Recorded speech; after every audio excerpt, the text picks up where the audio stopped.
Media sosial, jangan kongsi 3 perkara. Ingat saya cakap, ingat ni betul-betul.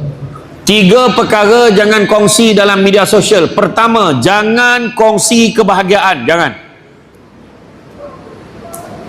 share kebahagiaan, sebab bukan semua orang bahagia melihat kebahagiaan kita. Sebab kita tak tahu, ada di kalangan kita ni kekasih Allah, maksudnya apa yang dia cakap makbul, apa dia doa dalam hati pun makbul. Itu yang bahayanya.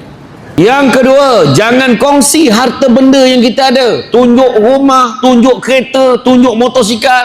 Yang ketiga, jangan kongsi keluarga kita. Jangan. Ada tajuk penyakit ain, dalam 10 minit saya huraikan macam mana berlaku kat luar negara. Daripada rambut dia cantik, orang dengki doa bernanah-nanah kepala dia. Orang tu macam mana, suara dia sedap. Suara sedap boleh hilang tiba-tiba. Macam mana boleh jadi macam tu? Sebab ada orang tak suka. Tu saya pesan, tolong jaga benda ni.